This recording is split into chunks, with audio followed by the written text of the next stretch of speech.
대포항 마리나 시설이 계류 실적이 저조한 상태로 운영되고 있는데 강릉항 마리나처럼 표류할 것이란 우려가 나오고 있습니다. 동해안 소규모 항마다 모래가 쌓이고 퍼내는 작업이 되풀이되고 있습니다. 근본적인 원인 분석과 대책이 시급합니다. 당초 오늘 열려야 했던 금강산 관광재개 범국민대회가 다음 달 5일로 연기돼 서울대학로 한국교회 100주년 기념관에서 열립니다. 낡고 허름한 옛 도심 지역을 새로운 삶의 터전으로 바꾸기 위한 도시재생 사업이 펼쳐지는데 활발한 주민 참여가 성공 요인입니다. 여러분 안녕하십니까? 뉴스데스크 강원입니다. 속초 대포항 마리나 시설이 요트 2대만 계류한 상태로 운영되고 있다고 어제 보도해드렸습니다. 그러면 수익성이 없는 마리나 시설을 업체에서는 왜 유지하려고 할까요? 10년 전 마리나 사업이 시작된 강릉항처럼 속초 지역도 표류할 가능성이 높다는 우려가 나오고 있습니다. 김형우 기자가 보도합니다. 지난 2012년 강원도와 속초시 민간업체가 체결한 투자양해 협약서입니다. 속초시는 사업 부지를 유상으로 제공하고 민간업체는 대포항과 청초호에 시설을 투자한다는 내용입니다. 민간업체는 대포항과 청초호에 각각 800제곱미터와 만여 제곱미터의 땅을 매입했습니다.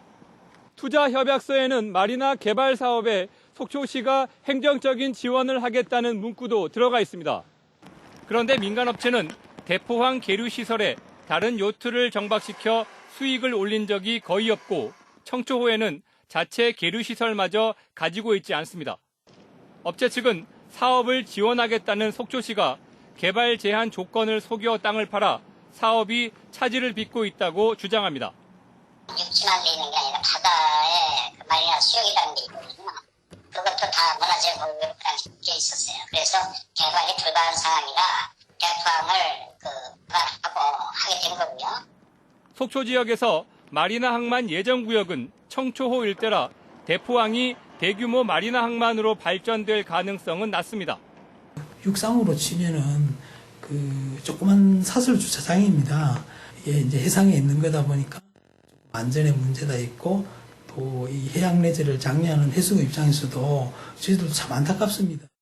이처럼 마리나 운영 실적이 미흡한데도 민간업체가 계류시설 유지를 고집하는 이유는 어항구역 인근의 부지를 이용한 개발 사업에 관심이 많기 때문으로 분석됩니다. 강릉항에서 보듯 마리나 개발을 구실로 어항과 공원구역 등 개발 제한구역에 클럽하우스를 지으면 임대 수익 등을 올릴 수 있습니다.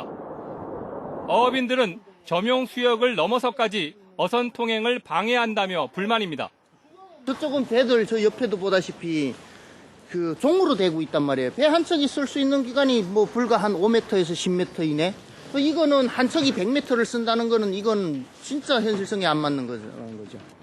계류업은 시설 투자 비용에 비해 수익을 내기 어렵지만 민간업체의 어항 이용을 중단시키기도 쉽지 않습니다. 결과적으로 한번 들어온 마리나 업체와 지자체의 개발 방향이 맞지 않으면 계류시설은 알박기로 전락할 우려가 높습니다. MBC 뉴스 김영호입니다. 동해안 소규모 항구마다 항안에 모래가 쌓여 어선 진출입에 불편을 겪는 일이 많습니다. 하지만 항구적인 대책 없이 모래를 퍼내는 땜질식 처방만 되풀이되고 있습니다. 이윤 기자가 보도합니다. 준설 장비가 항구 안쪽에서 모래를 퍼 나릅니다.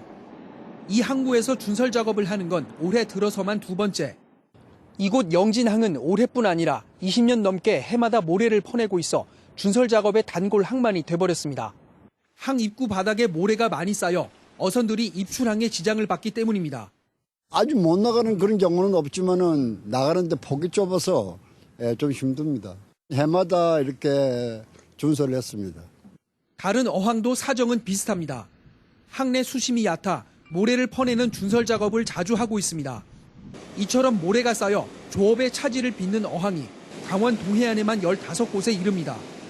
대부분 하천과 바다가 만나는 곳에 항구가 있다 보니 집중호우나 태풍이 지나가면 모래가 내려와 쌓이는 것으로 추정됩니다. 항 주변에 방파제나 구조물을 설치하면서 바닷물 흐름이 바뀌는 것도 모래 퇴적의 원인이 되고 있습니다. 해안에서의 해빈류, 연안류라고 얘기하는데 그러한 파도에 의해서 생기는 힘에 의해서 모래가 움직이면 주로 하항구가 있을 경우에는 하항구 입구로 들어가게 됩니다. 강원도와 동해안 시군이 어항 준설 작업에 쓰는 예산은 해마다 10억 원 안팎. 매년 퍼내는 모래만 4만 톤 가량입니다. 해안 침식에 대한 모니터링과 연구, 복구 작업은 활발히 이루어지고 있지만 모래 퇴적 원인을 분석하고 대책을 마련하는 것은 뒤로 밀리고 있습니다. 이 때문에 매번 모래가 쌓일 때마다 퍼내기만 하는 단순 땜질식 처방이 되풀이되고 있습니다. MBC 뉴스 이웅입니다. 금강산 관광 재개의 국민적 의지를 모으기 위해 오늘로 예정됐던 범국민대회가 다음 달 5일로 연기됐습니다. 금강산 관광 재개 범강원도민 운동본부는 당초 오늘 서울 광화문 광장에서 개최하기로 했던 금강산 관광 재개 범국민대회를 다음 달 5일 오후 2시 서울 대학로에 위치한 한국교회 100주년 기념관에서 열기로 했습니다. 운동본부는 추운 날씨와 참가 인원 등을 감안해 일정과 장소를 조정했다고 밝혔습니다. 구 도심이 넓게 형성된 강릉 지역은 도시재생 뉴딜 사업지로 잇따라 선정됐습니다. 삶의 터를 바꾸기 위해 주민과 전문가가 함께 의견을 모아 발전 방향을 모색하는 포럼이 열렸습니다. 홍한표 기자가 보도합니다. 강릉의 옛 도심인 옥천동은 지난해 도시재생 뉴딜 사업 대상지로 선정됐습니다. 2022년까지 250억 원이 투입돼 중앙시장 일대 활성화와 지역 정주 여건 개선, 문화예술과 접목한 사업 등이 전개됩니다. 옛 강릉시청과 우체국이 철거된 뒤 강릉 대도읍 관아 등이 복원된 중앙동 일대. 이렇게 도심 기능이 쇠퇴하자 지난달 중앙동 일대가 새로운 사업지로 선정됐습니다. 2023년까지 194억 원을 들여 주민들을 위한 거점 시설 리모델링과 골목 상권 살리기에 주력할 방침입니다. 옥천동 도시재생 사업은 중심지형으로 해서 결국 이제 도심의 기능을 강화하는 그런 사업이고, 그리고 중앙동 도시재생 사업은 우리가 사는 골목 상권을 활성화해서 도시 활력을 불어넣어서 강릉시 도시재생의 미래와 비전을 심도 있게 고민하는 논의마당이 마련됐습니다. 강릉에는 포남동과 성덕동, 홍제동 등 아직 낙후된 옛 도심이 넓게 자리 잡고 있고, 재개발보다는 주민들의 삶의 질과 환경, 창업 등의 조화를 이루는 도시재생이 새로운 정책적 대세가 되고 있기 때문입니다. 경제형이면 경제형, 상업형이면 상업형, 아니면 주거지형이라든가 이렇게 해서 저희도 그 지역에 맞게끔 컨셉을 입혀서 그런 지역 주민들과 협의를 해서 도시재생은 경제적 쇠퇴가 심각한 지역은 경제 기반형과 중심 시가지형으로 살리는 한편 우리 동네라는 자긍심을 키우고 살고 싶은 곳으로 만드는 데 목적이 있습니다. 주민들이 참여해 다양한 의견을 나누고 서로 조율하는 과정이 중요합니다. 시민 여러분의 의견을 많이 반영한, 그리고 의견의 목소리를 내기 쉬운 분위기 조성, 그런 것들을 이제 만들어가는 것이 중요하지 않나라는 생각이 드는데요. 도시재생 뉴딜 사업은 공동체가 함께 삶의 터전을 회복하고 미래를 준비하는 과정이라는 점에서 장기적인 안목과 관심이 필요합니다. MBC 뉴스 홍한표입니다. 고속도로를 주행하는데 역주행 차량이 질주해 온다면 생각만 해도 아찔합니다. 올해 도내 고속도로에서 역주행이 5건 적발됐는데요. 술에 취한 운전자나 고령 운전자였습니다. 김상훈 기자가 보도합니다. 지난달 31일 동해고속도로 삼척 IC 인근. 정상적으로 진행하던 차량이 갑자기 차를 돌립니다. 조금만 늦었어도 화물차와 충돌할 뻔했지만 그대로 역주행합니다.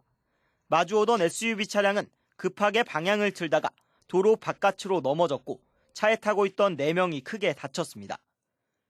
고속도로에서 길을 잘못 든 차량. 톨게이트 앞에서 역주행을 하려다 지나던 순찰차에 적발됩니다. 2건 모두 운전자가 70대 이상 어르신이었습니다. 지난 21일 새벽에는 술에 취한 운전자가 역주행을 하다 신고를 받고 출동한 경찰에 붙잡혔습니다. 운전자의 혈중 알코올 농도는 면허 취소 수준인 0.196%로 만취 상태였습니다.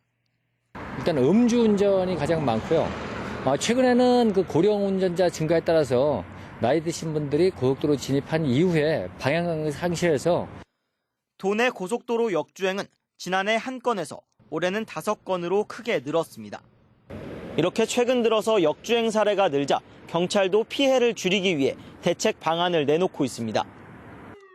고속도로에서는 순찰차 한 대가 50km가 넘는 구간을 담당해 역주행 차량을 신속하게 막기가 어려운 상황.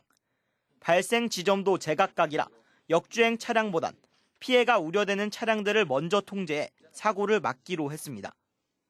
경찰은 고속도로 음주 단속을 강화하는 한편 어르신 운전자에게 고속도로 장시간 운전에 주의해 줄 것을 당부했습니다. MBC 뉴스 김상훈입니다.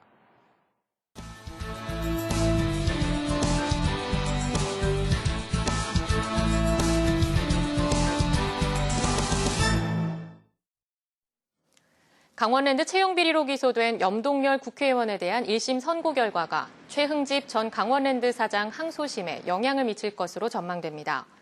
어제 춘천지방법원에서 열린 최 전 사장의 업무 방해 혐의에 대한 항소심에서 검찰과 변호인 측은 내년 1월 30일로 예정된 염의원의 선고 결과를 증거로 채택하기로 했습니다.